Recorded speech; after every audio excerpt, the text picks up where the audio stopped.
پہاڑی زبان میں اپڈیٹ سنیے۔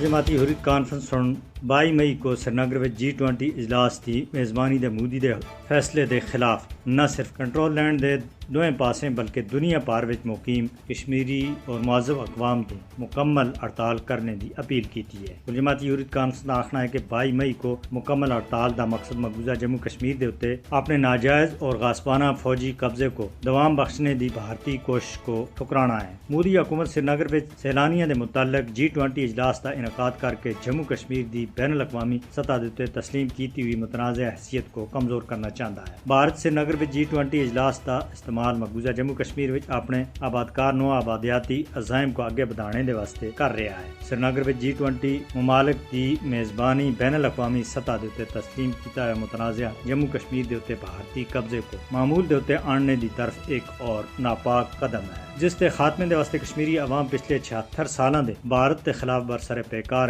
اور عظیم قربانیاں پیش کر رہے ہیں۔ کشمیری عوام کو اس موقع دے اوتے ہڑتال کر کے سری نگر وچ G20 اجلاس کو بغیر کسی چیلنج دے نہیں ہونے دینا چاہیے۔ جماعتی حریت کانفرنس کا آخنا ہے کہ G20 ممبران دی سری نگر اجلاس وچ شرکت مقبوضہ جموں کشمیر وچ بھارتی جرائم دی حمایت دے مترادف ہے۔ جماعتی حریت کانفرنس کا یہ بھی آخنا ہے کہ G20 ممالک کو سری نگر وچ اجلاس کرانے دے پیچھے ناپاک بھارتی مقاصد کو سمجھنا چاہیے۔ G20 مملکاں کو مقبوضہ خطے وچ فورم دے اجلاس وچ شرکت کر کے معاشی اور مادی فائدے دے انسانی وقار کو ترجیح دینے دے گریز کرنا چاہیے تاکہ انسانی اور انساناں دے متعلق آزادی دے وقار کو بحال کیا جا سکے۔ کشمیری تارکین وطن برطانیہ اور امریکہ سمیت عالمی دارالحکومتاں میں بھارت مخالف احتجاجی ریلیاں اور مظاہرے کرسن۔ اقوام متحدہ دے اقلیتی امور دے خصوصی نمائندے سن بھی اپنے ایک غیر معمولی بیان وچ آخیا ہے کہ مقبوضہ جموں کشمیر وچ G20 اجلاس کرانے دا بھارتی اقدام دا بنیادی مقصد جموں کشمیر دے اوتے بھارتی قبضے کو ہمیشگی اختیار کرنا ہے۔